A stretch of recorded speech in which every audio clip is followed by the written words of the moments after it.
Hello, welcome to Shanmukh cooking recipes. ఈరోజు ఎంతో రుచికరమైన దోసకాయ ఎండు రొయ్యల కర్రీ అండి. చాలా చాలా బాగుంటుంది.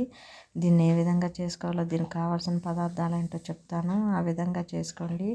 అసలు చాలా రుచిగా ఉంటుందండి. ఇష్టపడిన వాళ్ళు ఎవరైనా కూడాను తినేస్తారనమాట. అంత బాగుంటుంది. దీన్ని ఏ విధంగా చేసుకోవాలంటే, ముందుగా ఒక దోసకాయ తీసుకోవాలండి.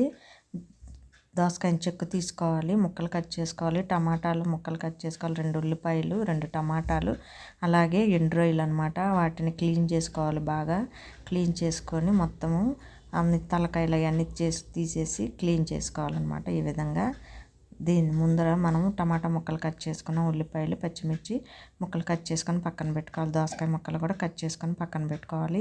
ఈ ఎండు రొయ్యలని బాగా 3 సార్లు దాకా కడుక్కోవాలండి. ఇసుక ఉంటుంది. 3-4 సార్లు బాగా కడుక్కొని క్లీన్ చేసుకొని పక్కన పెట్టుకోవాలి. వేరే గిన్నె తీసుకొని కప్పు ఆయిల్ వేసుకోవాలి. దీనికి ఆయిల్ ఎంత ఎక్కువ ఉంటే అంత రుచిగా ఉంటుందండి. ఆయిల్ వేసుకున్న తర్వాత ఒక ఎండుమిర్చిని వేసుకొని, అలాగే 1 స్పూన్ మినపప్పు వేసుకోవాలి, అలాగే 1 స్పూన్ ఆవాలు వేసుకోవాలి, అలాగే 1 స్పూను జీలకర్ర కూడా వేసుకోవాలి. వేసుకున్న తర్వాత ఆలింపు గింజలు వేగిన తర్వాత ఉల్లిపాయ ముక్కలు వేయాలన్నమాట. సన్నగా కట్ చేసుకుని ఉల్లిపాయ ముక్కలు వేయాలి. వేసిన తర్వాత కాసేపు వేగనీయాలండి. వేగిన తర్వాత ఇందులోనే ఈ ఉన్నాయి కదండి ఎండు రొయ్యలు, ఈ రొయ్యల్ని అందులో వేసేసి ఉల్లిపాయ ముక్కలతో పాటు వేపాలన్నమాట. కాసేపు ఆయిల్లో ఫ్రై చేసుకుంటూ ఉండాలి. ఈ విధంగా ఒక 10 నిమిషాల దాకా చేసుకుంటూ ఉండాలండి. అప్పుడు మనకి అందులో ఉన్న ఇది అన్నమాట ఫ్రై అయిపోద్ది అనమాట. మంచి చెడు వాసన ఉంటే పోద్ది. ఇలా ఫ్రై చేసుకున్న తర్వాత ఫ్రై అయిపోయినాయండి. అయిపోయిన తర్వాత టమాటా ముక్కలు ఉన్నాయి కదా, అప్పుడు అందులో వేసుకోవాలి. అలాగే బాగా కలుపుకున్న తర్వాత టమాటా ముక్కల తర్వాత బాగా వేగాలండి. అవి కూడా వేసిన తర్వాత టమాటా ముక్కలతో పాటు అన్నీ ముక్కలన్నీ వేగాలన్నమాట. ఆ తర్వాత సాల్ట్ వేసుకోవాలండి. తగినంత సాల్ట్ వేయాలి. ఒక 1 స్పూన్ దాకా వేసుకోవాలి. అలాగే 1 స్పూన్ పసుపు వేసుకోవాలి. అలాగే 4 పచ్చిమిర్చిని కట్ చేసుకొని వేసుకోవాలన్నమాట. ఈ విధంగా వేసుకున్న తర్వాత అందులో కారం కూడా 2 స్పూన్స్ వేసుకోవాలండి. వేసుకుంటేనే కారం వేసుకుంటేనే అంత రుచిగా ఉంటుంది. వేసుకున్న తర్వాత బాగా కలుపుకోవాలి. ఈ విధంగా అన్నీ కలిపేసుకుంటూ ఉండాలండి. కాసేపు దాకా వేగనీయాలి. అలాగే వేగిన తర్వాత అట్లాగే కాసేపు ఉంచాలి. ఉంచిన తర్వాత వేగుతూ ఉంటుంది. తర్వాత మనం దోసకాయ ముక్కలు కూడా కట్ చేసుకొని పెట్టుకున్నాం కదండి, అప్పుడు ఈ దోసకాయ ముక్కలు కూడా ఇందులో వేసేసుకోవాలన్నమాట. వేసేసుకొని కాయ మొత్తం వేసుకోవాలి. వేసుకున్న తర్వాత ఇది మొత్తం కలుపుకోవాలండి. దోసకాయ ముక్కలు కూడా కలుపుకున్నాక అందులో ఉప్పు, కారం అన్నీ కలుస్తాయి అన్నమాట. ఈ విధంగా కలుపుకోవాలి. కలుపుకున్న తర్వాత కాసేపు దాకా దాన్ని కూడా ఫ్రై చేసుకోవాలండి. చేసుకుంటే ఆ దోసకాయలో ఉన్న వాటర్ కూడాను కాస్త పోయే విధంగా మనం మొత్తాన్ని ఇలా కలుపుకుంటూ ఉండాలి. ఈ విధంగా వేగిన తర్వాత దాన్ని కొంచెం కరివేపాకు ఉంటుంది కదండి, అందులో కరివేపాకు కూడా తుంచి వేసుకోవాలన్నమాట. ఇది తుంచి వేసుకోవటం వల్ల కర్రీ మంచి స్మెల్ వస్తుంది. ఈ విధంగా కరివేపాకు తుంచేసుకోవాలి.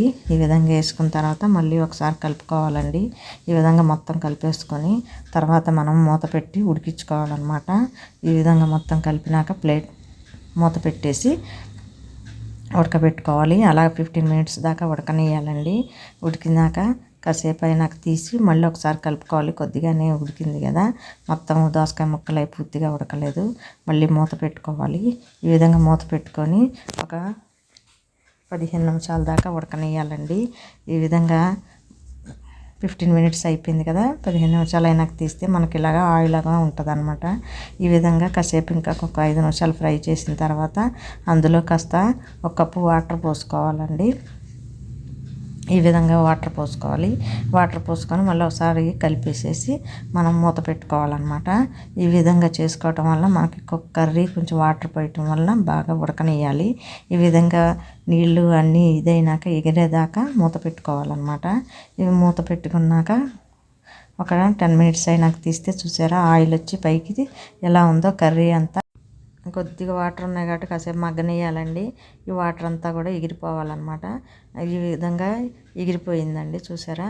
అంతేను, ఇంకంతే. ఉల్లికాడలు వేసుకోవాలి, అలాగే కొత్తిమీర కూడా జల్లుకొని సర్వ్ చేసుకోవటమే. అంతేనండి. ఎంత బాగుంటుందంటే నోరు ఊరిపోతాయి అన్నమాట, అంత రుచిగా ఉంటుంది. ఆ విధంగా చేసుకోండి.